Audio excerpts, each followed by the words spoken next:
Bible ఆధునిక శాస్త్రాలను అధిగమించినదని నిరూపిస్తూ క్రీస్తును బైబిల్ను తప్పుడుగా మాట్లాడుతున్న వారిని సవాల్ చేసి వాదించి ఓడించి ప్రపంచ మేధావులారా ఖబర్దార్ అంటూ సింహగర్జన చేస్తున్న జయశాలి జయశాలి జయశాలి.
ఈరోజు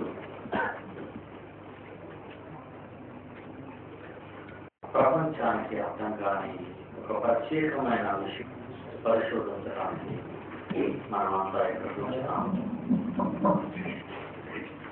అనేక మందిలో ఈ విషయం ప్రశ్నార్థకంగా దేవుణ్ణి నమ్మలేని పరిస్థితుల్లో ఉంచుతుందని మనం గ్రహించవచ్చు. దేవుడు సర్వకారణుడు కదా. అలాంటి దేవుడు తన పిల్లలైన మనుష్యులు భూమి మీద పాపం చేస్తారు. పాపం చేసిన తర్వాత వాడు నాశనానికి వెళ్ళిపోతారు. దేవుడికి ముందే తెలిసినప్పుడు ఏదైనా ఉన్నప్పుడు ఆ మంచి చెట్ల తిరిగి నుంచి వృక్షాన్ని ఎత్తుకు వచ్చాడు. అది వెళ్ళిపెట్టే కదా సాతాను వచ్చి ఆ పండును తినిపించింది. ఆ విధంగా తిన్నవారు దేవుని కోపానికి శాపానికి అయ్యారు. అలాంటప్పుడు ఆ పండును వేయకుండా ఉంటే మంచిదేమో. ఈరోజు అనేక మందిని ఈ ప్రశ్న వేధిస్తుంది. అయితే మా చేత విమర్శింపబడేవాడు కాడు, మా చేత చూపించుకునేవాడు కాడు. ఆయన మహాజ్ఞాని. నా జ్ఞానం చొప్పున ఏ కార్యక్రమం అయినా చేస్తాడు, చేయించాడు. ఏదైనా అవశ్య ఫలాన్ని వేయటంలో కూడా మాకు అందరి జ్ఞానాన్ని, మాకు తెలియని జ్ఞానాన్ని ఆయన ప్రపంచానికి ప్రకటించాడు. అదే ఈరోజు మనం వినబోతున్నాం. దేవుడు సర్వస్వతంత్రుడు, ఏదైనా చేయగలడు, ఏదైనా ఆలోచించగలడు, దేనినైనా సాధించగలడు. ఆయన బలం. ఆయన ఆపాలంటే ఆపగలడు, ప్రారంభించాలంటే ప్రారంభించగలడు, ముగించాలంటే ముగించగలడు, పని జరిగించాలంటే జరిగించగలడు. సర్వాధికారి అయిన దేవుడు. అలాంటి దేవుడు సర్వస్వతంత్రుడు, స్వతంత్రత కలిగిన వాడు. ఏ విషయంలోనైనా ఎవరినైనా అడగనివాడు. ఏ నిర్ణయం కానీ ఏ పని తీసుకోవాలన్నా జరిగించాలన్నా తన సొంత నిర్ణయం మీదే ఆధారపడి ఉంటాడు. ఇతరులతో చర్చించడం కానీ ఇతరులతో ముచ్చటించడం కానీ ఆయన అంగీకరించడం. దీన్ని మనం స్వాతంత్రత అంటాం. బ్రిటిష్ వాడు మన హిందూ దేశాన్ని పరిపాలించే రోజుల్లో మనం పరిపాలించుకోవాలి, మన దేశాన్ని మనమే పరిపాలించుకోవాలి స్థితి ఒకనాటి భారతీయులలోని మహాత్ములు ఆలోచించి భారతదేశ విముక్తి బానిసత్వం నుండి స్వతంత్ర శ్రేష్టవాయువులు పెంచడానికి ప్రయత్నించారు. అలాగే దేశాన్ని తీసుకొచ్చారు. మన చట్టాన్ని మనమే రాసుకున్నాం, మన రాజ్యాంగాన్ని మనమే రాసుకున్నాం, మన దేశాన్ని మనమే పరిపాలించుకుంటున్నాం. దీన్ని స్వతంత్ర పరిపాలనా దేశం అంటారు. ఒకరి కింద ఉంటాం, ఒకరి మాట వినం, ఒకరి చెప్తుంది చేయడం. దీనికి స్వతంత్రత, స్వతంత్ర ప్రతిపత్తి అని మనం అనవచ్చు. స్వతంత్ర దేవుడు స్వతంత్రుడు. ఎంత స్వతంత్రుడు అంటే సర్వస్వతంత్రుడు. దేవుడు సర్వస్వతంత్రుడు కనుక తన పిల్లలను స్వతంత్రులుగా చేయాలనుకున్నాడు. దేవుడు స్వతంత్రుడు కనుక తన కుమారులను మనలను సర్వస్వతంత్రులుగా చేయాలనుకున్నాడు. పాపానికి కానీ, శాపానికి కానీ, సాతానుకు కానీ బానిసగా ఉండకూడదు నా పిల్లలు. సాతానుకు కానీ, శాపానికి కానీ, పాపానికి కానీ నా పిల్లలు బానిసలు కాకూడదు. నేను ఎలా సర్వస్వతంత్రుడునో నా పిల్లలు కూడా సర్వస్వతంత్రులు కావాలి అని ఆశపడ్డాడు. అలాంటి ఆశలో నరుడు పొరపాటు చేసినప్పుడు వాడి యొక్క స్వాతంత్ర్యం గురించి ఎలాంటి మాటలు మాట్లాడాడో దయచేసి మీ బైబిల్ చూడండి. రోమీయులకు రాసిన పత్రిక పౌలు రోమీయులకు రాసిన పత్రిక 6వ అధ్యాయము 16-17 వచనాలు చూద్దాం. రోమీయులకు రాసిన పత్రిక 6వ అధ్యాయము 16-17. లోబడుటకు దేనికి మిమ్మును మీరు దాసులుగా అప్పగించుకుందురు. లోబడుట అనే దానికి మిమ్మల్ని మీరు అప్పగించుకోవాలి. నేను మిమ్మల్ని దీనికి లోబడండి అని దేనికి మిమ్మల్ని లోపడలేదే అంటున్నాడు. ఆ పదం యొక్క అర్థాన్ని మీరు ఆలోచించాలి. లోబడుటకు దేనికి మిమ్మల్ని మీరు దాసులుగా అప్పగించుకుందరు. మీరు అప్పగించుకోవాలి దేనికైనా లోబడాలి అంటే. నా పిల్లలుగా మిమ్మల్ని దేనికి బానిసలుగా నేను సృష్టించలేదు, స్వతంత్రులుగా సృష్టించాను. లోబడుటకు దేనికి మిమ్మల్ని మీరు అప్పగించుకుందరు. దేనికి మిమ్మల్ని మీరు దాసులుగా అప్పగించుకుందరు. దేనికి దాసులు అయిపోతారు మీరు అన్నారు. మీరైపోతున్నారు. నేను మిమ్మల్ని అప్పగించలేదు. దేనికి ఒక బానిస రకానికి, ఒక లోపడే విధానానికి, ఒక అధికారానికి నేను మిమ్మల్ని లోపరించినట్టుగా సృష్టించలేదు. నా పిల్లలైన మిమ్మల్ని స్వతంత్రులుగా సృష్టించాను. నా పిల్లలకు స్వతంత్రత కావాలని సర్వస్వతంత్రులుగా మిమ్మల్ని నేను చేశాను. మీరు లోపడుటకు మిమ్మల్ని మీరే అప్పగించుకునే పరిస్థితికి వచ్చారు. నా మాటకు లోపడితే నాకు దాసులు కాదు, నాకు కుమారులు అవుతారు. నా మాట కాకుండా మరి దేనికి లోబడినా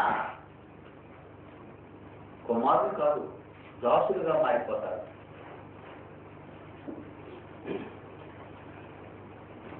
మార్కెట్లో చాలా మంది ప్రశ్నిస్తూ ఉంటారు,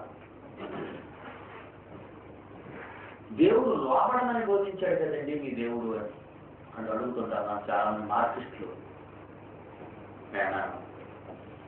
ఒక కుమారుడు తండ్రికి లోబడుట బానిసకమా అన్నాను. కాదండి, ఇదే కదా. మరి అలాంటప్పుడు బైబిల్లో రాజరికపు వ్యవస్థ ఎందుకు వచ్చిందండి అని అడిగాడు. ప్రజల్లో ఒక ఆయన రాజుగా చేసి మిగతా వాళ్ళని ఆ రాజు కింద పడేశారు కదా, మరి రాజు కింద సేవ చేశారు కదా మిగిలిన ప్రజలందరూ. ఒక మనిషికి మరో మనిషి సేవ చేయటం అది ఎంతవరకు సంబంధించిన మీరు ఆలోచించండి. నేనా దేవుడు రాజుల్ని చేయలేదే. రాజుల్ని మొట్టమొదటి ఇశ్రాయేలుని పరిపాలించే రాజు సౌలు. ఈ సౌలు అనే రాజుని దేవుడు ఏర్పాటు చేయలేదు. ఇశ్రాయేలీయులు ఏది కోరుకున్నారో మాకు రాజు కావాలని. అంతవరకు వాళ్ళకి రాజు దేవుడు, అంతవరకు వాళ్ళకి తండ్రి దేవుడు.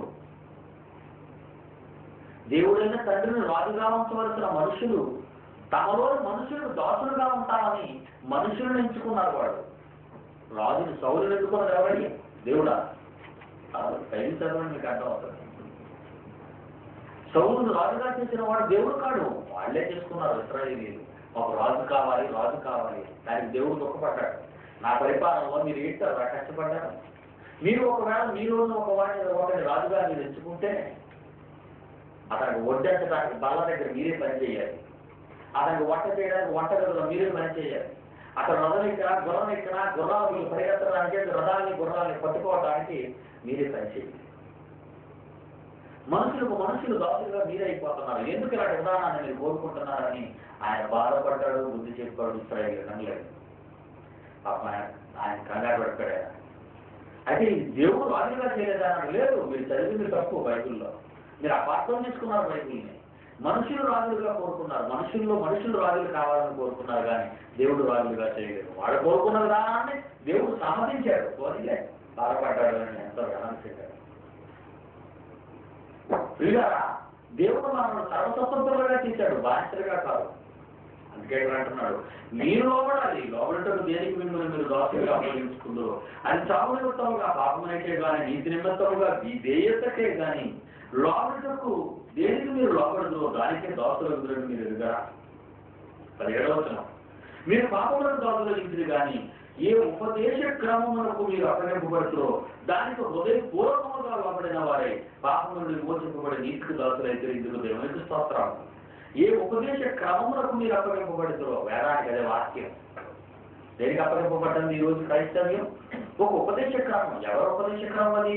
సాక్షాత్తు దేవుడు ఉపదేశించిన ఉపదేశ క్రమం ఇది. మనుషులు రాసిన ఉపదేశ క్రమానికి మనం దాసులుగా ఉండకూడదు. చాలా మంది మనుషులు రాసిన ఉపదేశ క్రమాలకు దాసులుగా ఉంటున్నారు. శుక్రవారం ఒట్టి వినాలని, నీళ్ళలో మంచం అవసరం లేదు, చిరకరిస్తే సరిపోతుందని, చిన్నప్పుడు తీసుకోవాలని, ఇలా మనుషులు రాసినటువంటి ఉపదేశ క్రమాలకు లోబడ్డారు. కానీ దేవుడు రాసిన ఉపదేశ క్రమానికి లోబడలేదు. మనుషులు రాసిన ఉపదేశ క్రమానికి లోబడితే బానిసలుగా మారతారు. దేవుడు రాసిన ఉపదేశ క్రమానికి లోబడితే కుమారులుగా గుర్తించబడతారు. కనుక దేవుడు మనల్ని స్వతంత్రులుగా చేశారు. మనం లోబడే విధానాన్ని అలవాటు చేసుకున్నాం. గలతీ 5వ అధ్యాయం 1వ వచనం. గలతీయులకు రాసిన పత్రిక ఈ స్వాతంత్ర్యం అనుగ్రహించి 5వ అధ్యాయము 1వ వచనము 2వ వచనం. ఈ స్వాతంత్ర్యం అనుగ్రహించి మనల్ని స్వతంత్రులుగా చేసి ఉన్నాడు. కాబట్టి మనం స్వతంత్రం. దేనికి లోపడవలసిన అవసరం లేదు. మానవ కల్పిత జ్ఞానానికో మానవుడు ఆలోచించే విధానానికో మనం లోపడకూడదు. మనం స్వతంత్రులము. దేనికి లోపడతాం? ఉపదేశ క్రమానికి లోపడతాం. ఏ ఉపదేశ క్రమానికి లోపడతాం? దేవుని ఉపదేశ క్రమానికి లోపడతాం. దేవుని ఉపదేశ క్రమం ఏది? దేవుని వాక్యం. మనుషులు కల్పించిన ఉపదేశ క్రమానికి మనం లోపడకూడదు. అందుకే అంటున్నాడు ఆయన, ఈ స్వాతంత్ర్యం అనుగ్రహించి క్రీస్తు మనలను స్వతంత్రులుగా చేసి ఉన్నాడు. కాబట్టి మీరు స్థిరముగా నిలిచి మరలా దాస్యమును కాడి క్రింద చిక్కుకొనకుడి. మీరు దాస్యమనే కాడి క్రింద మరలా వెళ్ళకండి. దేవుడు నువ్వు స్వతంత్రులుగా చేశాడు. 13వ వచనం. సహోదరులారా, అందులో 13వ వచనం, సహోదరులారా మీరు స్వతంత్రులుగా ఉండడానికి పిలువబడుతుంది. మీరు స్వతంత్రులుగా ఉండడానికి దేవుడు మిమ్మల్ని పిలిచాడు. ఆ స్వాతంత్ర్యమును శారీరక క్రియలకు హేతువు చేసుకొనక అన్నాడు అక్కడ. ప్రేమ కలిగిన వారే ఒకరికొకరు దాసులైనడి అన్నాడు. ప్రేమలో ఒకరికొకరు దాసులుగా ఉండండి. అధికారం కింద దాసులు కాదు మీరు. ఒక అధికారం కింద దాసులుగా ఉండవలసిన వారు కాదు మీరు. అయితే మీ స్వాతంత్ర్యాన్ని శారీరక క్రియలకు హేతువు చేసుకోకూడదు. శరీర సంబంధమైన పనులకు మీరు, శరీర సంబంధమైన కోరికలకు మీరు బానిసలుగా మారిపోతే మీ స్వాతంత్రం నిష్ప్రయోజనం అంటున్నాడు అక్కడ గ్రంథకర్త. యాకోబు పత్రిక 1వ అధ్యాయం యాకోబు పత్రిక 1వ అధ్యాయం 25 వచనం చూడండి ప్రియుల. యాకోబు పత్రిక 1వ అధ్యాయం 25. అయితే స్వాతంత్ర్యమునిచ్చు సంపూర్ణమైన నియమములు అంటే దేవుని వాక్యం ఇందాక ఏ ఉపదేశ క్రమంలో మీరు అప్పగింపబడరా అన్నాడు. ఇందాక ఏ ఉపదేశ క్రమానికి మీరు అప్పగింపబడ్డారు 6వ అధ్యాయంలో రామారు. ఇక్కడ యాకోబు అంటున్నాడు ఆయన స్వాతంత్ర్యమునిచ్చు సంపూర్ణమైన నియమము. ఏది మీకు స్వాతంత్రాన్ని ఇచ్చే సంపూర్ణమైన నియమం వచ్చింది. పూర్ణమైనది వచ్చినప్పుడు పూర్ణము కానిది నిరర్థకమగునని జనం చదువుకున్నారు. అదే దేవుని వాక్యం, మీ ఆత్మను రక్షించే శక్తి గల వాక్యం. మీ తండ్రి మాట అది. దేవుని వాక్యం అంటే మీ తండ్రి మాట. ఆ తండ్రి మాటకు మీరు లోబడటం స్వతంత్రతలో ఉన్నవాడు మీరంతా. స్వాతంత్ర్యం నుంచి సంపూర్ణ నియమములో తేడు చూసి నిలకడగా ఉండివాడెవడో వాడు ఇది మరచువాడు కాక ఆ వాక్యమును బట్టి క్రియలు చేయువాడు తన క్రియలో గనిలో ఆశ్చర్యపడాలి అన్నాడు. దేవుడు మమ్మల్ని స్వతంత్రులుగా చేశాడు. ఆ స్వతంత్రంలో సంపూర్ణ నియమం ఉంది, ఉపదేశ క్రమం ఉంది. ఆ క్రమానికి మీరు లోపడుతూ మన కుమారులే కానీ దాసులు కారు అంటున్నాడు. అంటే సర్వస్వతంత్రం మనం అనడానికి ఎన్ని వాక్యాలు దేవుడు రాయించాడు చూడండి. 4వ అధ్యాయం గలతి పత్రిక 4వ అధ్యాయం 6-7 వచనాలు చూడండి ప్రియులారా. మరియు మీరు కుమారులై ఉన్నందున గలతి పత్రిక 4వ అధ్యాయము వారు కానీ ఆయన ఎక్కువ కోపనిచ్చును. గలతి పత్రిక 4వ అధ్యాయం 6-7. మరియు మీరు కుమారులై ఉన్నందున నాయన తండ్రి అని మర్రపెట్టు తన కుమారుని ఆత్మను దేవుడు మన హృదయంలోనికి పంపెను. గుర్తుందా? ఎవరా కుమారుని ఆత్మ? ఎవరండి? మనం నేర్చుకున్నారు కదా కుమారుని ఆత్మ. ఎవరా కుమారుని ఆత్మ? పరిశుద్ధాత్మ. మర్చిపోకండి. పరిశుద్ధాత్మను ఎవరైనా నేర్చుకున్నారు మీరు? కుమారుడు. చూడండి ఖచ్చితంగా ఉందో. తన కుమారుని ఆత్మను దేవుడు మన హృదయంలోకి పంపడం. ఎందుకు పంపాడు? మీరు కుమారులై ఉన్నందున 7వ వచనం. కాబట్టి నీవు దాసుడవు కావు. కుమారుడువే. కుమారుడు అయితే దేవుని ద్వారా వారసుడవు మహాపట్టణానికి, మహాలోకానికి అని ఎవరు అనుకుంటున్నారు? మనం సామాన్యులం కాదు. మనం సర్వకాల సర్వజ్ఞుడైన దేవుడు, సర్వాధికారి, సర్వస్వతంత్రుడైన మహాదేవునికి కన్నబిడ్డలం మనమంతా. మనంతా స్వతంత్ర జీవులు. మనం పాపానికి కానీ శాపానికి కానీ బానిసలుగా కట్టుబానిసలుగా వెళ్ళవలసిన వాడు కాదు. మనమంతా దేవుని పిల్లలు. అంత మంచి మాట. మీరు కుమారులై ఉన్నందున నయనా తండ్రి మొదలుపెట్టి తన కుమారుని ఆత్మను దేవుడు మన హృదయంలోకి పంపారు. కాబట్టి నీవు దాసుడు కావు, కుమారుడువే. కుమారుడు అయితే దేవుని ద్వారా వారసుడవు. అంత సర్వ ఆస్తికి పరలోక పట్టణంలో ఉన్న మహా ఆ స్వాస్థ్యాన్ని ఎవరు వారసులు? మనమే అంటున్నాడు ఆయన. యోహాను సువార్త 8వ అధ్యాయం చూడండి ప్రియులారా. యోహాను సువార్త 8వ అధ్యాయం యేసుక్రీస్తు వారు ఏమంటున్నారో చూడండి 34వ వచనం నుంచి. యోహాను సువార్త 8వ అధ్యాయం 34. అందుకు యేసు పాపము చేస్తే నీ శరీర క్రియలు హేతువు చేసుకునే దాసులుగానే ఉండాలి అనుకుంటే పాపము చేపట్టివాడు పాపమునకు దాసుడని నీతో నిశ్చయంగా చెప్పుతున్నాను. దాసుడు ఎల్లప్పుడూ ఇంట్లో నివాసము చేయుడు, కుమారుడు ఎల్లప్పుడూ నివాసము చేయును. పరలోక పట్ల ఉండవలసిన వాళ్ళు ఎవరు? దాసులు కాదు, కుమారులు. కుమారుడు స్వతంత్రులుగా చేసిన మీరు నిజముగా స్వతంత్రులైందురు అంటున్నాడు ఆయన. యేసుక్రీస్తు మిమ్మల్ని స్వతంత్రులుగా చేశాడు. మనం స్వతంత్రులం. దేవుడు మన స్వతంత్రులుగా చేశాడు అంటున్నాడు. గొప్ప మాట. 5వ క్వశ్చన్. దేవుడు మనం స్వతంత్రులుగా చేస్తున్నాడు అంటున్నాడు.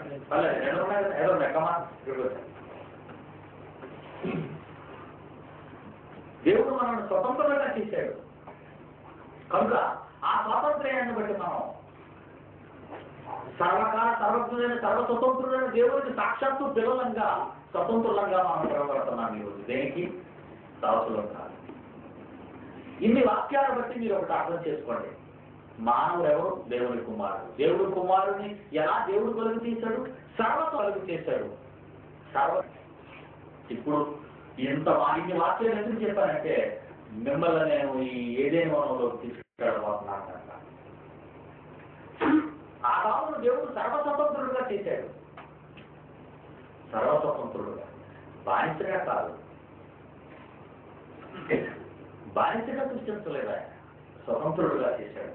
స్వతంత్రుడికి స్వతంత్రపు అధికారాలు ఇచ్చాడు. అధికారం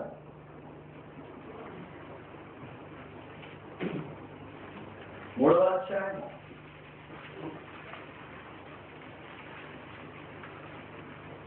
ఆదికాండం 3వ అధ్యాయం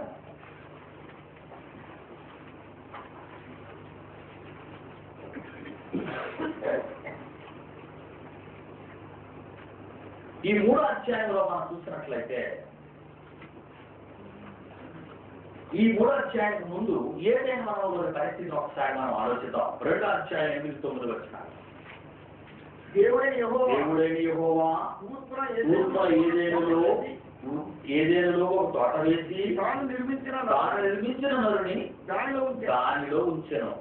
మరియు దేవుడైన దేవుడైన యెహోవా చూపునకు రమ్యమైనది ఆహారములకు మంచిదియు ప్రతి వృక్షమును ప్రతి వృక్షాన్ని ఆ తోట మధ్యన దేవవృక్షాన్ని మంచి చెడ్డలు తెలివించే వృక్షాన్ని నేల నుండి మొలిపించాడు.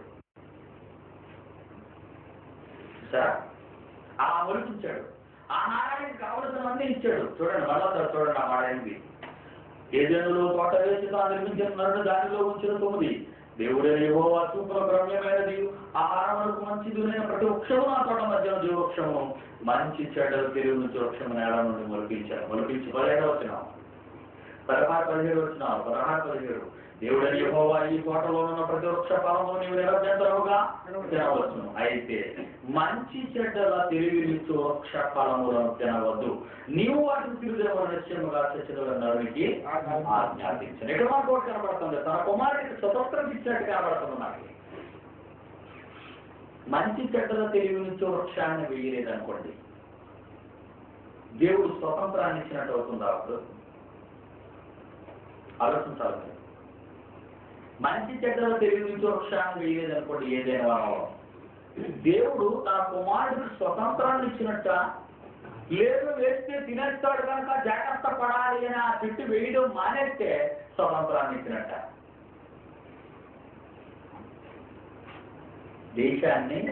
దేశానికి బ్రిటిషుడు స్వతంత్రాన్ని ఇచ్చారు. ఇస్తే అర్థమేంటి? మీరు ఏమైపోతారో నాకు అవసరం లేదు. మంచి చేస్తే మంచిగా ఉంటారు, చెడు చేస్తే చెడిపోతారు. అది స్వతంత్రం అంటే. కొన్ని హక్కులు వాళ్ళ చేతిలో పెట్టుకున్నారు అనుకోండి, కొన్ని కార్యక్రమాలు వాళ్ళ గుప్పిట్లో పెట్టుకున్నారు అనుకోండి, అప్పుడు మీకు స్వతంత్రం వచ్చినట్ట లేదు. జాగ్రత్తగా వినాలి. దేవుడు ఏదేని వనంలో మంచి చెడ్డల తెలివినిచ్చు వృక్ష ఫలాన్ని వెయ్యకపోతే ఆదాము స్వతంత్రుడు కాడు. ఇందాక మీరు చూపించినటువంటి రెఫరెన్స్ 2 రెఫరెన్స్లు చూపించారు. మీరు అందరూ తెలియారు. దేవుడు మనల్ని ఎలా సృష్టించాడని రాయబడ్డాయి రెఫరెన్స్ అన్నింటిలోనూ. స్వతంత్రులుగా చేశాడు తన కుమారుల్ని, స్వతంత్రులుగా. దేవుడు తన కుమారుని స్వతంత్రులుగా చేశాడు. మన దేశంలో ఆర్టీసీ వచ్చింది. ఇందులో ఏం చేశారంటే, డ్రైవర్ వేగంగా బస్సులు నడిపి ఎన్నో యాక్సిడెంట్లు చేసే అవకాశాలు ఉన్నాయి కనుక ఆ బండి తాలూకా వేగాన్ని ఎంత యాక్సిలేటర్ నొక్కినా 60 మైళ్ళ కంటే 60 కిలోమీటర్ల కంటే ఎక్కువ వెళ్ళకుండా సీల్ చేశారు దాన్ని. మీరు ఎంతమంది చూస్తున్నారు తెలియదు. మీరు ఎంత నొక్కండి, యాక్సిలేటర్ ఎంత నొక్కండి, దాని స్పీడోమీటర్ 120-200 ఉండొచ్చు, కానీ ఎంత నొక్కిన అడుగు వెళ్ళిపోద్ది, కానీ అది మాత్రం 60 కిలోమీటర్ల కంటే ఎక్కువ వెళ్తాం. అప్పుడు డ్రైవర్కి స్వతంత్రం ఇచ్చినట్ట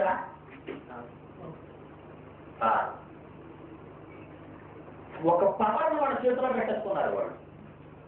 అమ్మో వీడికి పవర్ కనిపించినట్టు వేగంగా వెళ్ళిపోయి ఎంతమంది చంపేస్తాడో. అందువల్ల వీడు వేగంగా వెళ్ళకుండా ఉండాలి అంటే మనం కాకుంటారు కదా, కనుక స్పీడ్ అక్కడ మాత్రం కంట్రోల్ చేద్దాం. అంత వేగం కంటే ఎక్కువ వెళ్ళకుండా 60 కిలోమీటర్ల వేగాన్ని వీళ్ళకి సీల్ చేసేవాళ్ళు. ఎంత వాడిని వస్తున్నామండి 60 కిలోమీటర్లు బండి, అంతకంటే వేగం పరిగెత్తి. అప్పుడు ఆ డ్రైవర్ స్వతంత్రం ఇచ్చినట్ట లేనట్ట? పేరుకు బండి ఇచ్చినట్టు ఉంది తప్పితే అసలు పట్టు అంతా చేతిలో పెట్టుకున్నారు. వీళ్ళరా జాగ్రత్తగా వినండి. ఏదేను వనములో మంచి చెడ్డల తెలివినుంచి వృక్ష ఫలాన్ని దేవుడు వెయ్యలేదనుకోండి, మనుషులు స్వతంత్రులు అవుతారా? కాడు. స్వతంత్రులు కావాలి అంటే అనుకున్నవన్నీ ఏదైనా వనంలో వేయాలి, అప్పుడు ఆదాముకు స్వతంత్రం ఇచ్చినట్టు అవుతుంది. అలాగే ఇచ్చాడు దేవుడు. దేవుడు చాలా గొప్పవాడు సుమా. మా అబ్బాయి అంటాడు ఫ్రెండ్స్తోనే, నేను వింటుంటాను పక్కన నుంచి, వాడు మాట అంటుంటాడు అర్థం, మా డాడీ నాకు స్వాతంత్రం ఇచ్చాడు. ఎలాగంటాడు వాడు, మా డాడీ నాకు స్వాతంత్రం ఇచ్చాడు, నన్ను నమ్ముతాడు మా డాడీ, అందుకే నేను టైం తీసుకెళ్ళిపోతాను. వాడు కాలేజీ విడిచిపెట్టగా ఇంటికి వచ్చేస్తాడు. ఎందుకంటే మా డాడీ నాకు స్వాతంత్రం ఇచ్చాడు కనుక దాన్ని నేను పాడు చేసుకోకూడదు అంటున్నాడు వాళ్ళ ఫ్రెండ్స్తో. అంటే వాడు రాత్రి దాటే ఇంటికి వచ్చాడు అనుకోండి, అప్పుడు ఆ స్వాతంత్రాన్ని నేను ఏం చేస్తాను? రాత్రి చేస్తాను. కనుక నేను అతనికి స్వాతంత్ర్యాన్ని ఇచ్చినా సరే ఆ స్వాతంత్ర్యాన్ని దుర్వినియోగం చేసుకోవడం లేదు. చూడు, కాలేజీ విడిచిపెట్టిన 5 నిమిషాల తర్వాత ఇంట్లో ఉండాలి అని అన్నాను అనుకో, అది పొజిషన్ బ్యాడ్ అయిపోయిందనే కదండి, వాడిని నేను నమ్మలేదనే కదండి. నువ్వు కాలేజీ విడిచిపెట్టి 5 నిమిషాల తర్వాత నువ్వు ఇంట్లో ఉండాలి, 1 నిమిషం లేట్ అయినా నేను ఒప్పుకోను అని అన్నానంటే వాడికి నాకు మధ్యన అండర్స్టాండింగ్స్ సరిగా లేవు. వాడు మంచివాడు కాదనో, లేకపోతే వాడు చెడిపోతాడనో, లేకపోతే వాడు ఏదో అవుతాడనో నేను వాడి మనస్సు మీద ఒక ఒక ఒక ఒక వాత ఒక నింద వేసాను వాడి మీద నేను. అందుకే వాడు బాధపడిపోతాడు. అందుకే నేను ఇవ్వలేదు వాడికి. నేను వాడికి స్వాతంత్ర్యాన్ని ఇచ్చాను, కానీ ఈ టైంకి రా, ఈ టైంకి పోని మాత్రం నేను చెప్పలేదు. కానీ వాడు అలాగే వస్తున్నాడు, వాడి టైంలో వాడు మెయింటైన్ చేసుకుంటున్నాడు. నా స్వాతంత్ర్యాన్ని నేను వాడికి ఇచ్చి వదిలేశానంటే పర్వాలేదు, స్వతంత్రంగా ఉండొచ్చు. ఇలా ఏదేనులో తన మొట్టమొదటి కుమారుడైన ఆదాముని ఏదేనులో సృష్టించినప్పుడు దేవుడు మంచి చెడ్డల తెలుగు వృక్షాన్ని కూడా సృష్టించాడు. సృష్టించడంలో ఒక ప్రత్యేకత ఏంటంటే తన కొడుకుకి ఏమి ఇచ్చాడు? స్వాతంత్ర్యాన్ని ఇచ్చాడు. మరి నిలబెట్టే కదా నేను తినేశాను, నేను నిలబెట్టే కదా నేను పాపం చేశాను, పాపం చేయబెట్టే కదా నేను చచ్చిపోతున్నాను, ఆ భాష చేతగానవాడైన మాట మీకు అర్థమైందా? మరి మా నాన్న నన్ను పట్టించుకోలేకపోతే కదా నేను చెడిపోయానంటే మరి నీకున్న స్వాతంత్ర్యం ఏంటి? నీకున్న స్వాతంత్ర్యం ఏంటి? మీ నాన్న నీకు ప్రేరణ ఇచ్చాడని నువ్వు చెడిపోతావా? ఒక మాట ఎప్పుడు చెప్తాను, పాపము చేయటానికి ఆస్కారం ఉన్నా పాపము చేయనవాడు గొప్పవాడా? బాగా ఆలోచిస్తారు. పాపము చేయటానికి అవకాశం ఉన్నా పాపము చెయ్యని వాడు గొప్పవాడా?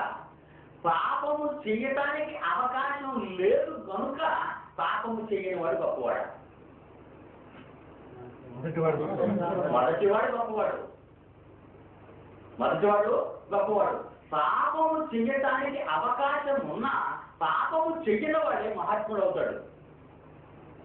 పాపం చేయటానికి అవకాశం లేదు కనుక నేను మరి సౌదీ అరేబియాలో అసలు మందు పుట్టుకోనండి, నేను చాలా మంచివాడిని అంటే ఎవరో నమ్ముతారండి. అక్కడ చట్టం లేదు, నువ్వు తాగితే ముందే తాగటానికి అవకాశం లేదు కనుక నువ్వు తాగుబోతువు కాదు, గొప్పవాడిని. అప్పుడు గొప్పవాడు అనిపించుకోకూడదు. నువ్వు త్రాగే అవకాశం ఉన్నా త్రాగని వాడు గొప్పవాడు. ఏదేని వనంలో మంచి చెడ్డల తెలివిలుచు వృక్షం ఉన్నా ఆ పండు తినని వాడు గొప్పవాడు. దేవుడు ఈ ఫలాలు పెట్టడంలో ఇది ఒక కారణం. ఇంకొక మంచి కారణం ఉంది, మీరు ఆశ్చర్యపోతారు ఆ కారణం చెప్తే. ఆయనకి మరొక ఆలోచన ఉంది ఆయన పెట్టడంలో. దేవుడికి మంచి చెడు తెలుసా? దేవుడికి మంచి చెడు తెలుసా? తెలుసు. దేవుడికి మంచి చెడు తెలుసు. చెడు చేస్తేనే చెడు తెలుస్తుందా? చెయ్యకపోయినా చెడు తెలుస్తుందా? ఆలోచిస్తాను ముందు, ఆయన బాగా ఆలోచించారు. చెడు చేస్తేనే చెడు తెలుస్తుందా? చెడు చెయ్యకపోయినా చెడు తెలుస్తుందా? చేస్తేనే తెలుస్తుందంటూ అవివేకం. చెడు చేయకపోయినా ఇది చెడును తెలుస్తుంది మనకి. దేవుడు చెడు చెయ్యని వాడు చెడును తెలుసుకున్నవాడు. బాగా వినాలి. దేవుడు చెడును చెయ్యని వాడు చెడును తెలుసుకున్నవాడు. అతని పిల్లలు ఎలా ఉండాలని కోరుకుంటాడు తండ్రి? అలాగే ఉండాలనుకుంటాడు. చెడును చెయ్యని వారు చెడును తెలుసుకున్న వారే ఉండాలి.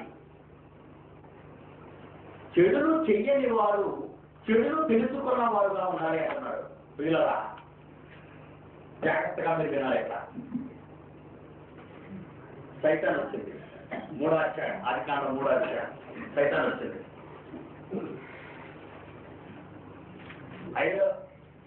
3వ అధ్యాయం 5వ వచనం. ఎలాగనగా మీరు వాటిని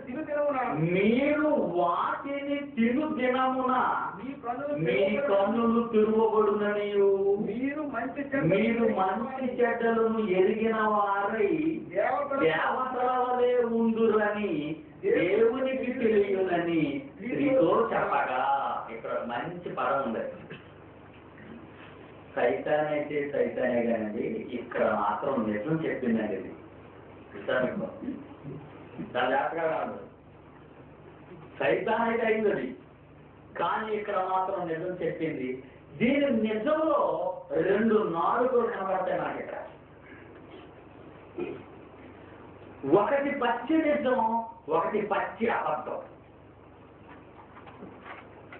ఒకటి పచ్చి నిజం, ఒకటి పచ్చి అబద్ధం కనబడుతున్నాను ఇక్కడ. మళ్ళా మాట ఎలాగనగా మీరు వాటిని తిను దినమున. తిను దినమున మీ కన్నులు తిరువబడి మీరు మంచి చెడ్డలను ఎరిగిన వారి దేవతల వల్లే ఉందురని దేవునికి తెలియను అంటే. మంచి చెడ్డలు తెలుసుకోవాలి అంటే మీరు తినాలి అని పెట్టిందంటే పేట. చేస్తే తెలుస్తాయి అని పెట్టింది ఇక్కడ. మీకు చేస్తేనే తెలుస్తాయి అంటే. ఈ పండు తిను దినము నిశ్చయముగా చతురు అని దీనికి ముందే చెప్పాడు. మీకు తెలుసా? దీనికి ముందే చెప్పాడు. ఈ పండు తినగల మీరు నిశ్చయముగా చతురు అంటే రాబోయే చెడు చెప్పాడా లేదా ఆయన? తినకముందు. తిన్న తర్వాత చచ్చాక తెలుస్తున్నట్టుంది. ఓకే, తిన్న తర్వాత చచ్చాక తెలుస్తున్నట్టుంది. దేవుడు అన్నాడు చావక ముందే నేను తెలుసుకోలేడు ఆయన. నువ్వు స్వతంత్రుడు కనుక చావక ముందే నీతో చెప్పాడు. నీ స్వాతంత్ర్యాన్ని నువ్వు ఎలా దుర్వినియోగం చేసుకుంటావో, ఎలా ఉపయోగించుకుంటావో అని. ఒకటి నిజం చెప్పింది, మీరు ఎలా అయిపోతారో. మంచి చెడ్డలు తెలియటం వలన దేవతలుగా దేవుళ్ళుగా మీరు మారతారు. దేవుడికి ఏం తెలుసు? మంచి చెడు తెలుసు. తెలిసి చేసి తెలుసుకున్నాడా దేవుడు? చేసి తెలుసుకున్నాడా దేవుడు? చేసి తెలుసుకున్నాడా చెడు? ఆలోచిస్తాను మీరు. మంచి చెడు దేవుడు చెడు అనే దాని గురించి మనం ఆలోచిస్తే చేసి తెలుసుకున్నాడా, చెయ్యకుండా తెలుసుకున్నాడా? చెయ్యకుండా తెలుసుకున్నాడు. మర్చిపోకండి. చెయ్యకుండా దేవుడు తెలుసుకున్నాడు కనుక దేవుని కుమారుడు అయిన నీవు చెయ్యకుండా తెలుసుకోవాలి. చెయ్యకుండా తెలుసుకోవాలి. చేసి తెలుసుకున్నావు అనుకో, చేసి తెలిసిన దేవుడు అంతటి వాడవు నువ్వు కాలేవు. చేసి తెలుసుకున్నావు అనుకో, పాపాన్ని చెడు చేసి తెలుసుకున్నావు అనుకో, దేవుడు అంతటి వాడని కావు. కానీ దేవునికి ఉన్న జ్ఞానం మాత్రం నీకు వస్తాడు. చూద్దాం, కష్టమైంది అది. 3వ అధ్యాయం 22వ వచనంలో పండు తిన్న తర్వాత దేవుడు తన కుమారులైనటువంటి వారితో ఏమంటాడు చూడండి. ఆదాము చేసిన పాపం గురించి ఒక మాట అనేసాడు దేవుడని యెహోవా ఇదిగో మంచి చెడ్డలను ఎరుగునట్లు ఆదాము మనలో ఒకని వంటి వాడాయను అన్నాడు. ఆదాము ఎవరిలో అయిపోయాడు? దేవుళ్ళు అయిపోయాడు. మనలాంటి ఎవరలా దేవుళ్ళు అయిపోయాడు. ఏ విషయంలో దేవుళ్ళు అయిపోయాడు? మంచి చెడ్డలు తెలుసుకోవడంలో దేవుడు అంతటి వాడయ్యాడు. మంచి చెడు గురించి చేయటం వలన, చెడు చేయటం వలన దెయ్యం అంతటి వాడైపోయాడు. దేవుడు చెడుని చెయ్యకుండా తెలుసుకున్నాడు, నరుడు చెడుని చేసి తెలుసుకున్నాడు. అది తేడా జరిగింది అక్కడ. ఏదైనా నరుడు చేసి తెలుసుకున్నాడు, దేవుడు చెయ్యకుండా తెలుసుకున్నాడు. చేసి తెలుసుకున్నా, చెయ్యక తెలుసుకున్నాడు కనుక దేవుడిలో కలిశాడు. దేవుడు అంతటి వాడు అయ్యాడు. అర్థమైంది? కష్టంగా ఉంది.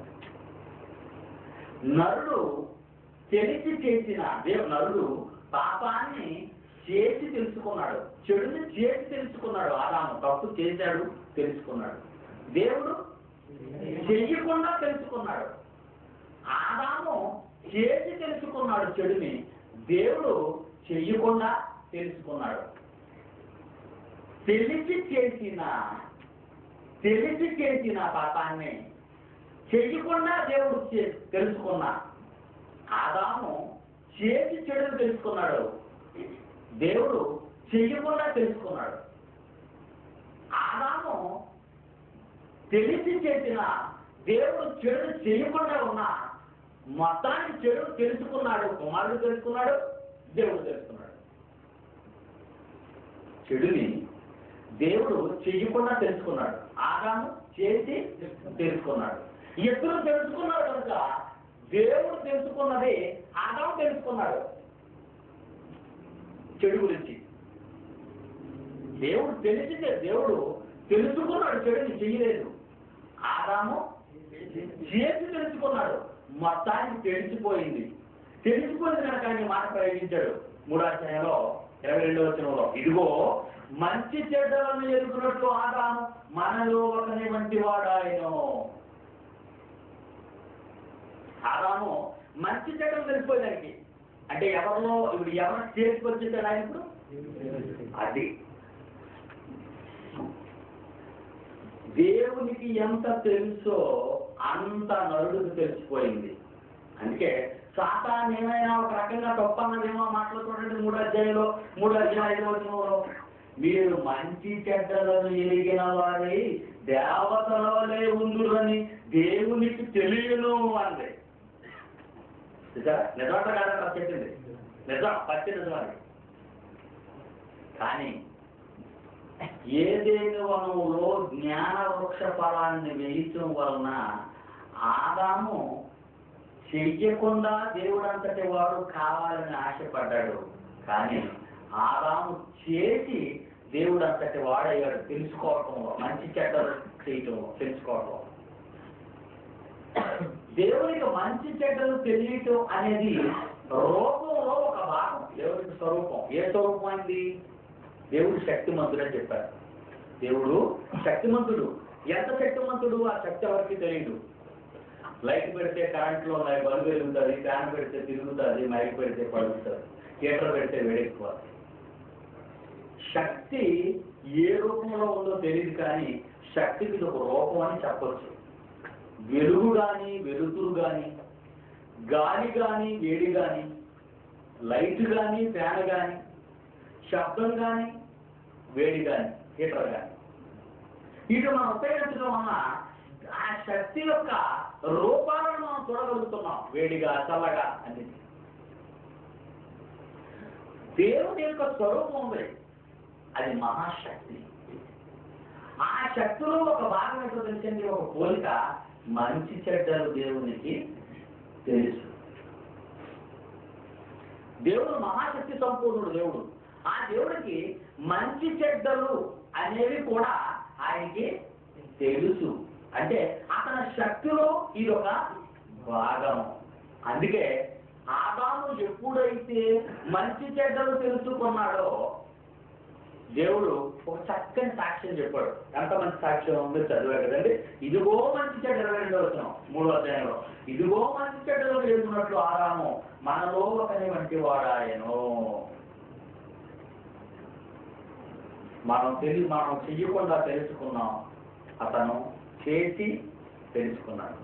అతడు పాపం చేసి తెలుసుకున్నా, మనం పాపం చెయ్యకుండా తెలుసుకున్నా, తెలుసుకోవడం అనేది జరిగింది కనుక ఆదాము మనలో ఒకని వంటి వాడు అయిపోయాడు.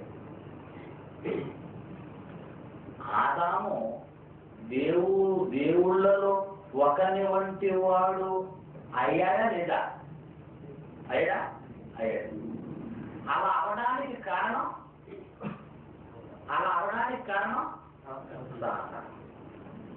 సాతానైనా ఎలా చేయగలిగింది? ఆయన చేత చేయించింది. మంచి చెడ్డల వృక్ష ఫలాన్ని వెయ్యబట్టే సాతాను పాత్ర ఉంది. ఆ చెట్టు అక్కడ లేదనుకోండి, దేన్ని తినేమని వచ్చి చెప్తుంది ఇంతది? మీరు ఆలోచించారా? మంచి చెడ్డల తెలివించు వృక్ష ఫలాన్ని దేవుడు వేసి ఇది తినొద్దు అన్నాడు గనుక తినమని చెప్పింది. ఇది చెట్టు లేకపోతే సైతాన్ లేదు. చెట్టు ఉండబట్టే సైతాన్ వచ్చింది. మరలా పైనుంచి కిందకు వస్తాం. చెట్టు ఉండబట్టే సైతాన్ వచ్చింది. చెట్టు దేవుడు వెయ్యబట్టే సైతాన్ వచ్చింది. చెట్టు దేవుడు వెయ్యబట్టే మానవుడితో సమానయ్యాడు. ఎందుకేసాడో మీకు అర్థమైందా? తన కుమారుడు తనకున్నంత అవగాహన, తన శక్తిలోని స్వరూపాన్ని ఒక భాగాన్ని కలిగి ఉండాలని దేవుడు వేశాడని. కానీ వాడు కొంచెం ట్రాక్ మళ్ళొచ్చాడు, తప్పు మార్గానికి వెళ్ళొచ్చాడు. కానీ దేవుడు దాన్ని కోరలేదు. చెడుని చెయ్యకుండా తెలుసుకోమన్నాడే తప్ప చెడుని చేసి తెలుసుకోమని చెప్పలేదు. మంచివాడు చెప్తాను. మంచివాడు అని మీరు అంటారండి. మంచివాడు అని ఎందుకు అంటున్నావు అతన్ని? చెడ్డవాడు ఎలా ఉంటాడో తెలుసు కనుక. అవునంటారా కాదంటారా? చెడ్డవాడే లేదనుకోండి, మంచివాడికి అర్థం ఏంటి?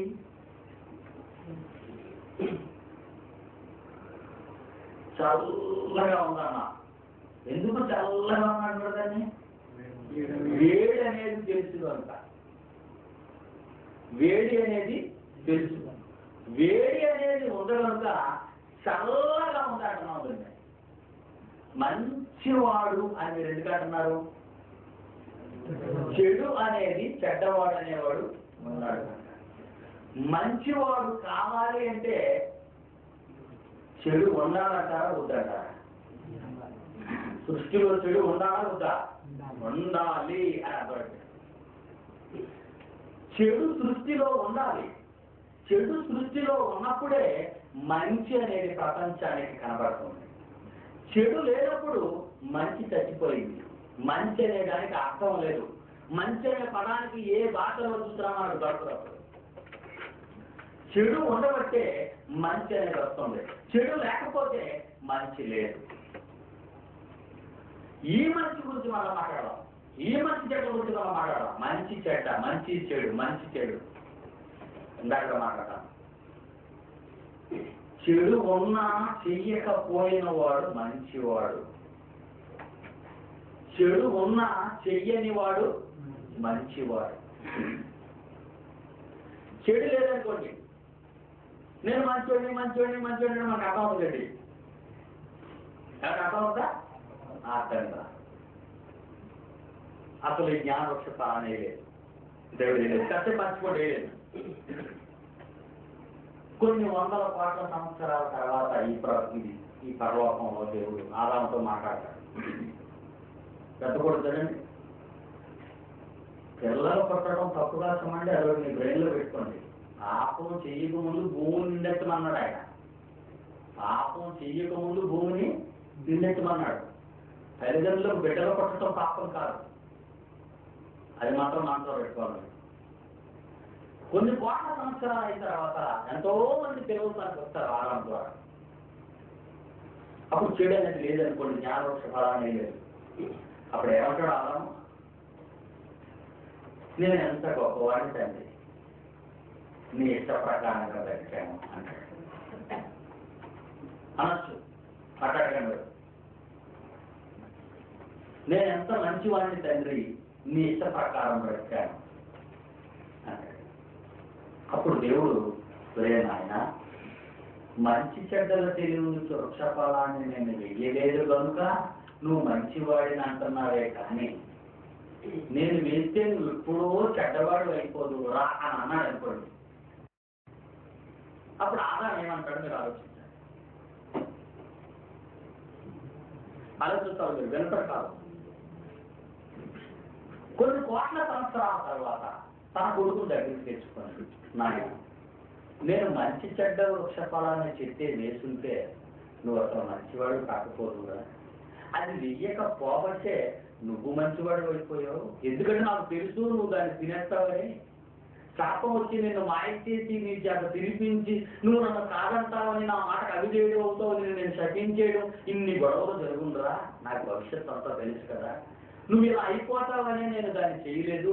ఇప్పుడు నేను గొప్ప మంచోడు నువ్వు చెప్పుకుంటున్నావు, అదే వేసుకుంటే నువ్వు మంచోడివే కాకపోదు అని అన్నాడు అనుకోండి. అప్పుడు ఆదాం ఏమంటాడు, మీరేమంటారు చెప్పండి. ఆదాం స్థానంలో ఆదామంటాడు, నువ్వు చెట్టు వేస్తున్నా అప్పుడు తెలుస్తుంది. రాయ్, మీరు ఆ చెట్టు వేయవలసింది డాడీ, నన్ను ఇప్పుడు సంకెత్తున్నారు ఇక్కడ. మీరు ఆ చెట్టే వేస్తుంటే నా ప్రతాపం ఏంటి చూపించద్దును అంటాడు. అంటే నువ్వు చేయలేకపోయింది. ఇది మనసులో పెట్టుకోండి, మీకు ఒక మంచి విషయాన్ని చూపిస్తాను. 3వ అధ్యాయం, ఆదికాండం 3వ అధ్యాయంలో పండు తినేశాడు. దేవుడు వచ్చాడు 12వ వచనం, 11వ వచనం, 12వ వచనం. అందుకు ఆదాము, నువ్వు ఎందుకు పండుతున్నావు అడిగితే ఏమంటున్నాడండి, నాతో ఉండుటకు నీవు నాకిచ్చిన ఈ స్త్రీయే ఆ వృక్షఫలమును కొని నాకియగా నేను తింటున్నాను.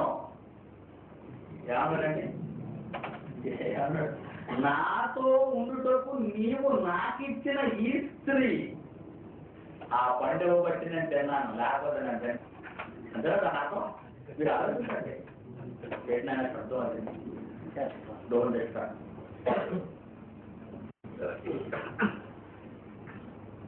బాగా ఆలోచించాలి మీరు. పండు తినేది కాకుండానా దేవుని ఎలాగ నిందిస్తున్నాడో చూడండి. నువ్వు ఎందుకురా పండు తిన్నావంటే, నేను తిన్నానా, నువ్వు స్త్రీనిచ్చావు, ఆవిడ నాకు పండు ఇచ్చింది, నేను తిన్నాను. స్త్రీ లేకపోతే నాకు పండు ఎవరు ఇవ్వరగా, అప్పుడు నేను తిన్నగా అన్నాడు. అదే కదా దాని అర్థం. అంటే తప్పు ఎవరిది, తప్పు దేవుడిది. తిన్నాడు కనుక వీడి న్యాయం ఏదో మనకు అర్థమైంది. ఇప్పుడు తిన్నాడు, తిని ఇప్పుడు అంటున్నాడు, దేవుడు నిందిస్తున్నాడు, నువ్వు నాకు ఇచ్చిన స్త్రీ ఎందుకు ఇచ్చావు స్త్రీ కాదు మరి, అవి పండించింది నేను తిన్నాను, అది నువ్వు ఇవ్వబట్టే కదా, అది ఇవ్వబట్టే కదా అది పండించింది, అవి ఇవ్వబట్టే కదా నేను తిన్నాను, అప్పుడు ఆవిడే లేకపోతే పండు నేను తిన్నాడు.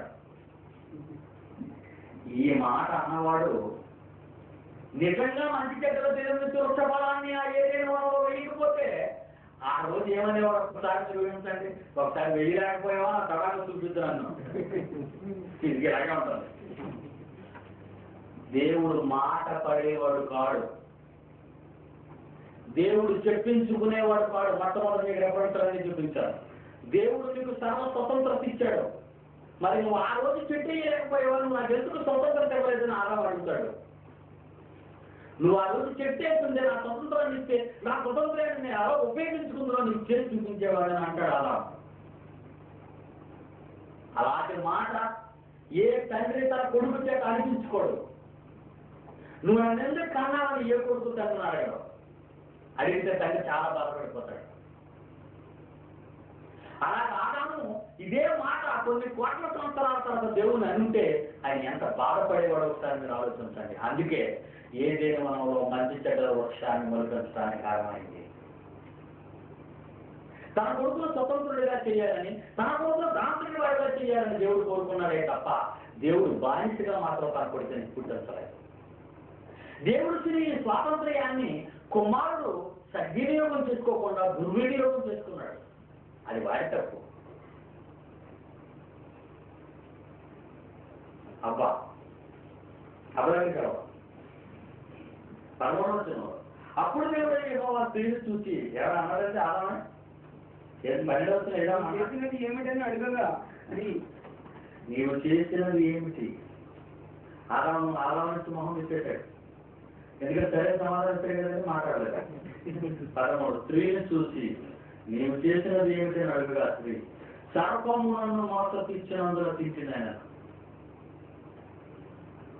నేను తినొద్దన్నాను అది తినమన్నది. నిన్ను మోసం చేసిందా?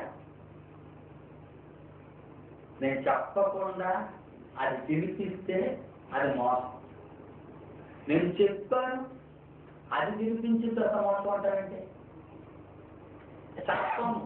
సర్పం అంటే సర్పం అని ఎందుకండి? ఎందుకన్నాడు? సర్పం దేవుడు సృష్టించేదేనా? సృష్టిలో సర్పము దేవుడు సృష్టించిందేనా? భూమి మీద పాకు ప్రతి జంతువుని దేవుడు సృష్టించాడా? అంటే సర్పం సృష్టించిందంటే అర్థం ఏంటి?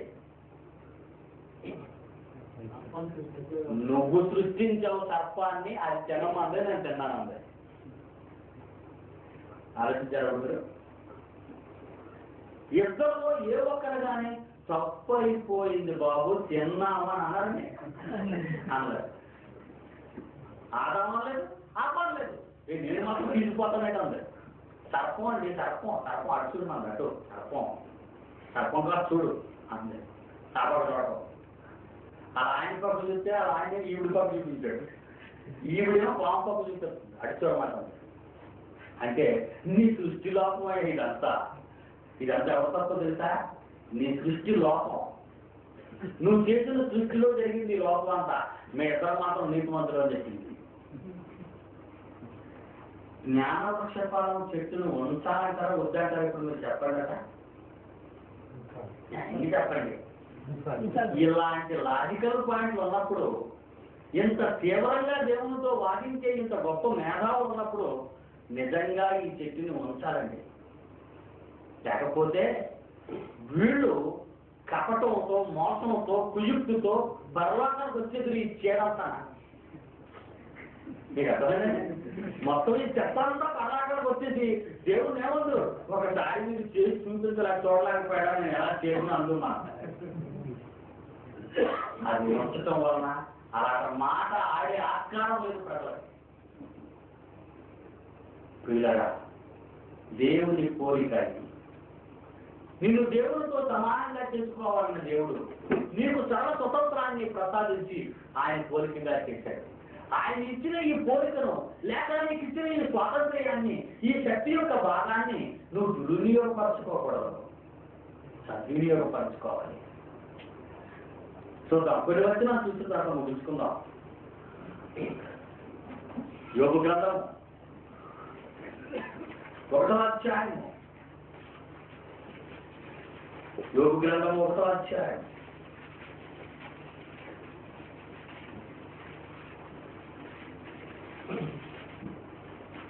వచనం నుండి చదువుతాను. ఉజు దేశమునందు యోగం ఒక మనుషుడు ఉండెను.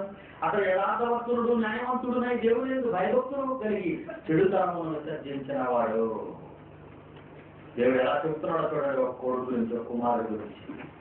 ఎప్పుడు దేవుడు కల్పించకుండా నిర్మోహమాటంగా యథార్థంగా తిరిగినప్పుడు యథార్థవంతుడు. అన్యాయం జరిగించకుండా అన్యాయంగా మాట్లాడకుండా చేయకుండా ఉన్నప్పుడే అతడు న్యాయవంతుడు. దేవుని యందు భక్తి కలిగి ఆ ఉపదేశ క్రమాన్ని వాక్య ప్రకారంగా జీవించిన వాడే భయభక్తులు కలిగిన వాడు, చెడుతనమును తగ్గించిన వాడు. ఇది యోగు ఇచ్చింది. యోగు ఎంతటి వాడు అని చెప్పడానికి యథార్థం లేని వారి కంటే యథార్థం అన్నవాడు, న్యాయవంతులు కాని వారి కంటే న్యాయవంతుడు, దేవుని యందు భయం లేని వారి కంటే భయభక్తులు కలిగిన వాడు, చెడు చేసి నశించిపోతున్న వారి కంటే చెడుతనను విసర్జించిన వాడు. అంటే యోగుకున్న స్వాతంత్ర్యాన్ని చెడు కోసం కాక నీటి కోసం ఉపయోగించుకున్నాడు కనుక దయ్యంతో సవాలు చేసి మాట్లాడుతున్నాడు దేవుడు. ఎతడో నా కొడుకని. ఆదాము విషయంలో అలా మాట్లాడలేదు దేవుడు. ఆదాము దెబ్బతున్నాడు. యోగు విషయంలో దేవుడు మాట్లాడుతున్నాడు. నా కొడుకు ఎంతటి వాడు అని చెప్తున్నాడు. చెడు ఉన్నా, చేయడానికి ఆస్కారం ఉన్నా, చెడు ఉన్నా, చెడు చేయడానికి అవకాశం ఉన్నా నా కొడుకు చెడు చేయలేదు, అతడు నిజమైన నా కొడుకు అంటున్నాడు. ఎంత గొప్ప మాట. సైతాన్ అంటుంది. 8వ వచనంలో నా సేవకుడైన సైతాన్తో అంటున్నాడు ఈ దేవుడు. అందుకు యెహోవా నా సేవకుడైన యోగు యథార్థవంతుడు న్యాయవంతుడు దేవుని యందు భయభక్తులు కలిగి చెడుతనమును విసర్జించిన వాడు ఆ మనుషుల వంటి వాడు ఎవడూ లేడు. అతని సంగతి ఎప్పుడైనా ఆలోచించుతో అని అడుగుగా అపవాది యోగు ఒరకయ్యే దేవుని యందు భయభక్తులు గలవాడు ఆయన. నీవు అతని ఇంటి వారికి అతను కలిగిన సమస్తం మనకు చుట్టూ కంచె వేస్తున్నాడు. నీవు అతని చేతి పైన జీవించడం చేత అతని ఆత్మదేశంలో బహుగా విస్తరించి ఉన్నది. అయినను నీవు ఇప్పుడు నీ చేయి చేపతన కలిగిన సమస్తమును మొత్తినేడలా నీ ముఖమైనట్టునే దూషించి నేను విడిచిపోనున్నది అని యెహోవాతో అనగా యెహోవా ఇదిగో అతని కలిగిన సమస్తమును నీ వశం ఉన్నది, అతనికి మాత్రం ఏ హాని చేయకూడదని అపవాదికి తెరవేయగా వాడు యెహోవా సన్నిధిలో బయలువెళ్ళాను. ఎంత బయలువెళ్ళినా ఎన్ని అధికారాలు ఇచ్చినా చెడు ఉన్నా చేయని వాడు కనుక నీతి కోసం న్యాయం కోసం భయభక్తులు కలిగి దేవుడి కోసం చెడును తెచ్చి బ్రతికిన వాడు కనుక యోగే గెలిచాడు. మీకు తెలుసా గ్రంథం అంతా చదివితే. స్నేహితులు వచ్చి నానా మాట్లాడాడు, కట్టుకున్న ఇళ్ళను చావమని పలికిన, కన్న బిడ్డలు కళ్ళ ముందే చచ్చిపోయినా యోగు తన యథార్థాన్ని విడిచిపెట్టలేదు. చెడు చేయటానికి ఆస్కారం ఉన్న ఈ ప్రపంచంలో చెడు చేయని ఉత్తముడే దేవుని కుమారుడు. నిజమైన దేవుని కుమారుడు కావాలనే దేవుడు ఈ సాతాన్ని ఇప్పటి వరకు అలాగే ఉంచాడు. దేవుడికి చేత కాదు. ఈ రోజు ఈ సాతాను విజృంభించి ప్రపంచం అంతా చుట్టుముట్టి ప్రపంచంలో ఉన్న ప్రజలు అస్తవ్యస్తం చేస్తుందంటే దేవుడు ఎందుకు ఊరుకుంటున్నాడని చాలా మంది ప్రశ్న అడుగుతున్నారు. నాకు ఎందుకు ఊరుకుంటున్నాడంటే స్వచ్ఛమైన దేవుని పిల్లలు సృష్టిలో నుంచి తాకు కావాలి. తన వాటిని సర్వ స్వతంత్రులైనటువంటి పిల్లలు తను ఎలా స్వతంత్రుడై దేనికి లోపడిన వాడుగా తన మాటే పై మాటగా ఈ సృష్టిని కలిగించి సృష్టిలో ఆధారభూతుడుగా ఉన్న సృష్టికర్త మన కన్న తండ్రి అతని యొక్క ఆశయాలు, అతని యొక్క జీవితం, అతని యొక్క గుణగణాలు, అతని యొక్క శక్తి స్వరూపాలు మనలో రావాలనే ఈ ప్రపంచంలో దీన్ని ఇలా ఉంచాడు. చూద్దాం బైబిల్లో కూడా మన మాటలు. ఆదికాండం 5వ అధ్యాయం 1వ వచనం చూడండి ప్రియులా. ఎలాంటి పోలిక మానవుడికి ఇచ్చాడో చెప్తున్నాడు. ఆదాము వంశావళి గ్రంథం ఇదే. ఆదాము వంశావళి గ్రంథం ఇదే. దేవుడు ఆదామును సృజించిన దినమున దేవుని పోలికగా తను సృజించాడు. ఎంత మంచి దేవుడు! సర్వస్వతంత్రుడుగా ఆదికాండం 5:1 చదివారు. సర్వస్వతంత్రుడుగా తన కొడుకుని చేశాడు. సర్వశక్తి సంపూర్ణుడుగా తన కొడుకుని చేశాడు. కానీ ఇద్దరు కలుగు చేసి ప్రక్కట ఎముకలు తీసి ఆడమనిషిగా తీసి ఆదాముకు తెచ్చినప్పుడు ఏమన్నాడు తెలుసా? ఎవరు తండ్రి అమ్మాయిని అడగలేదు. నా ఎముకలో ఎముక, నా మాంసంలో మాంసము, నన్ను నుండి తీయబడింది నాయే చెప్పగలిగాడు.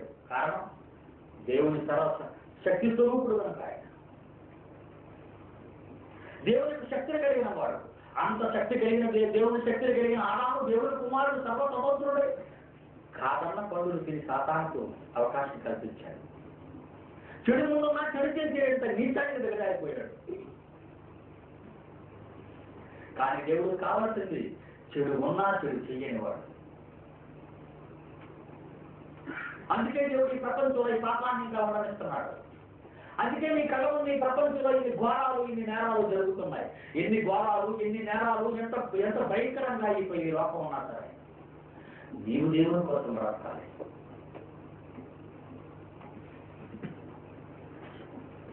పేతురు పత్రిక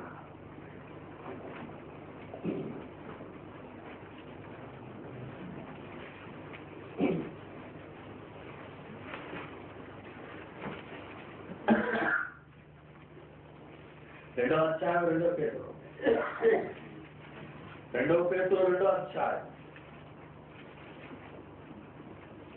8వ వచనం నుండి లోతు గురించి మాట్లాడుతున్నాడు.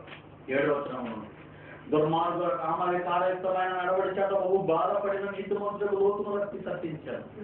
ఆ నీతిమంతుడు ఆ లోతు నీతిమంతుడు వారి మంచి కాపురం ఉంది. ఆ నీతిమంతుడు వారి మంచి కాపురం ఉంది. తాను చూసిన వాటిని బట్టి వినిన వాటిని బట్టి వారి అక్రమమైన క్రియల విషయంలో దినదినము నీతిగా తన మనస్సును నొప్పించుకొస్తూ వచ్చాను. భక్తులను శోధనలో తప్పించడము, దుర్నీతి పనులు ముఖ్యముగా మలినమైన దురాశలు కలిగి శరీరానుసారముగా నడుచుకోవచ్చు ప్రభుత్వం నిరాకరించుతూ శిక్షలో ఉంచబడిన వారిని తీర్పు దినం వరకు కాలంలో ఉంచడం ప్రభు సమర్థుడు. వీళ్ళు నేనే చేయగలడు దేవుడు. కానీ ఎందుకు ఉంచాడో తెలుసా? ఎందుకు ఉంచాడంటే 8వ వచనం ఆ నీతిమంతుడు వారి మధ్య కాపురం ఉంది. తాను చూసిన వాటిని బట్టి వినిన వాటిని బట్టి వారి అక్రమమైన క్రియల విషయంలో దినదినము నీతిగా తన మనసును నొప్పించుకోవాల్సి వచ్చాను. నీతిగా తన మనసును నొప్పించుకున్నాడే కానీ నీకు మాలిన పని ఆయన చేయలేదు. సోదరులారా, ఇది లోతు జీవితం అందరి గురించి ముగింపులో చెప్పిన మాటలేదు, చివరిగా చెప్పిన మాటలేదు. లోతు అక్కడ చనిపోయి వెళ్ళిపోయాడు. ఈ పత్రిక రాసేటప్పటికి ముగింపులో అతను ఇచ్చిన సర్టిఫికేట్. పాపం ఉన్నప్పుడు ఆ పాపంలో ఉన్న నీవు పాపం లేనివాడుగా ఉండాలి. అదే దేవుడు నీకు ఇచ్చిన స్వతంత్రం. సముద్రం అంతా ఉప్పే అదాక, సముద్రం అంతా ఉప్పు. ఉప్పులో పుట్టి ఉప్పులో పెరిగి ఉప్పులో తస్తున్న చేపలా ఉంటుంది, గొప్పగా ఉంటుందా చెప్పండి? చప్పగా తీపిగా ఉంటుంది. కారణం అది ఉప్పులో పుట్టినా ఉప్పులో పెరిగినా ఉప్పులో నామాలు అది గుడిస్తున్నా అది ఉప్పుగా మారదు. దాన్ని తెచ్చి నువ్వు చంపి ఎండబెట్టి ఉప్పులో ఊరబెడితే కానీ దానికి ఉప్పు పడదు. అలా ఉండాలి నా పిల్లలు. ఈ పాపం మళ్ళీ ఈ ప్రపంచంలో నీవు సర్వ స్వతంత్రుడిగా ఉన్నా నీ స్వాతంత్ర్యాన్ని తప్పు చేయడానికి ఉపయోగించుకోకుండా నీతికి నిలబడి ఈ ప్రపంచంలో నిలబడినప్పుడే నువ్వు మహాత్ముడు అవుతావు, స్వతంత్రుడు అవుతావు, దేవుడు కుమారుడిగా అవుతావు. అలాంటి కుమారుడు కావాలని దేవుడు కోరుకున్నాడు. అందుకే అలాంటి రూపాన్ని దేవుడు ప్రసాదించాడు. 9:6 చూడాలి కాండం. ఆది కాండం 9:6 చూడండి. నరుని రక్తమును చెందించి వాని రక్తము నరుని వలననే చెందింపబడింది. దేవుడు తన స్వరూపమందు నరుని చేశాను. ఎంత గొప్పవాడు దేవుడు. కొలతీయులకు రాసిన పత్రిక, మొదటి కొలతీయులకు రాసిన పత్రిక 11:7 చూడ ప్రియుల తన కుమారుడు గురించి ఎలాంటి మాటలు మాట్లాడుతున్నాడు. మొదటి కొలతీయులకు రాసిన పత్రిక మొదటి కొలతీయులకు రాసిన పత్రిక 11:11 చదవండి. పురుషుడైతే దేవుని పోలిక మహిమైన ఉన్నాడు అన్నాడు. ఎంత మంచి మాట. ఆదామును గీశాడు, దేవుని పోలికలో నుంచి గీశాడు ఆదాముని. సర్వశక్తి సంపూర్ణుడిగా చేశాడు ఆదాముని. రాత్రి పత్రిక 4:24 చూడ ప్రియులారా. రాత్రి పత్రిక 4:24 శరీరం ఒక్కటే ఆత్మయు ఒక్కటే. 4:24 నీతియు యథార్థమైన భక్తి గలవారై దేవుని పోలికగా సృష్టింపబడిన నవీన స్వభావాన్ని ధరించుకోవాలి. మీ చిత్తవృత్తి అండి, మీ హృదయంలో, మీ జీవితంలో, మీ బ్రతుకులో స్వతంత్రాన్ని ఇచ్చిన దేవునికి మీ చిత్తవృత్తి ఎందు నూతనపరచబడాలి. నీతియు యథార్థమైన భక్తియు గలవారే దేవుని పోలికగా సృష్టింపబడిన మీరు నవీన స్వభావం కలిగిన వారుగా ఉండాలి అని ఆయన కోరుకుంటున్నాడు. అంత మంచి పోలిక దేవుడు.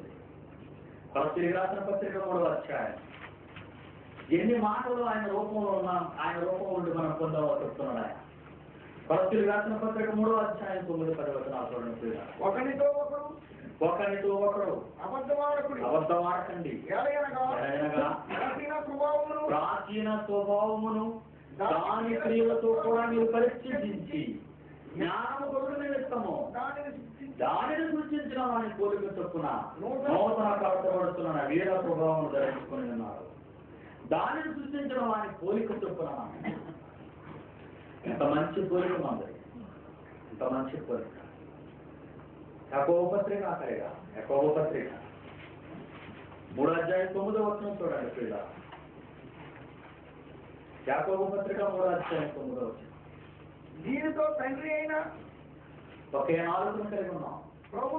ఆ నాలుగుతో ప్రభువును స్తుతిస్తాం. దీనితోనే దేవుని పోలికగా పుట్టిన మనుషులను స్పర్శిస్తున్నాం. దేవుని పోలికగా పుట్టిన మనుషులను మనం దూషిస్తాం, దుర్భాషలాడతాం. మనుషులందరూ దేవుని పోలిక. ఆదాము మనలో ఒకరి వంటి వాడయ్యాడు. దేవుడు ఇచ్చిన ఈ స్వాతంత్ర్యాన్ని నీవు దుర్వినియోగపరుచుకుంటావో సద్వినియోగపరుచుకుంటావో అని. మనుషులంతా పాపం చేత శాపం చేత బంధింపబడినప్పుడు ఆ చెట్టు వల్ల, ఆ యజమానంలో మధ్యలో చెట్టు వల్ల ఏ లోకం అయితే అంతరించిపోతుందో నశించిపోతుందో తిరిగి ఆ లోకాన్ని పునరుజ్జీవింప చేయటానికి, తిరిగి తన ప్రాణ ఈ ప్రపంచాన్ని సౌఖ్యాలు ఉన్నా మా కుమారత్వాన్ని మేము రుజువు చేసుకోవటం, మీరు మాకు ఇచ్చిన ఈ స్వాతంత్ర్యాన్ని నిలబెట్టుకోవటానికి అహర్నిశలు కష్టపడి పాపము జోలికి పోక నీ కుమారుడు అనిపించుకోవాలని ప్రయత్నిస్తున్నావు.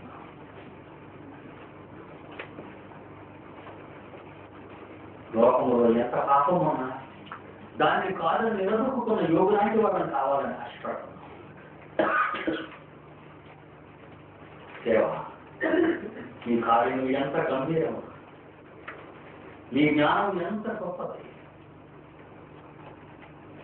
లోకంలో ఉన్న ప్రతి ఒక్కరూ మీ జ్ఞానాన్ని, మీ ప్రేమను, మీ అనురాగాన్ని, మీ వాత్సల్యతను అర్థం చేసుకోవాలని మీరు కోరుకుంటూ ఒక మంచి ఉపదేశ కార్యక్రమం ఆక్రమించారు. జ్ఞానయుక్తమైన ఉపదేశ కార్యక్రమంలో మేము నిమగ్నమై మా బ్రతుకులను నాశనం చేసుకోకుండా నిత్యత్వాన్ని నడిపించి రాయగ్రమం నడిపించాలని అడుగుతుంటున్నాం. వీటి ఏడుగానే ఈ ప్రార్థన అడుగుతున్నాం తండ్రి. జయశాలి కాలంగళ నుండి వెలువడిన ప్రపంచ మానవ శాస్త్రాలను తలక్రిందులు చేసే అద్భుత ప్రసంగ ఆడియో, వీడియో సీడీలు మరియు డివిడీల వరకు మమ్మల్ని సంప్రదించగలరు. మా చిరునామా Bible open university India international, Akkayyapalem, Visakhapatnam, Andhra Pradesh, India. మా ఫోన్ నంబర్ 0891-274575, 2720027, 2597799. మా వెబ్సైట్ www.bibleverdict.org మరియు మా ఇమెయిల్ vouindia@ed.net.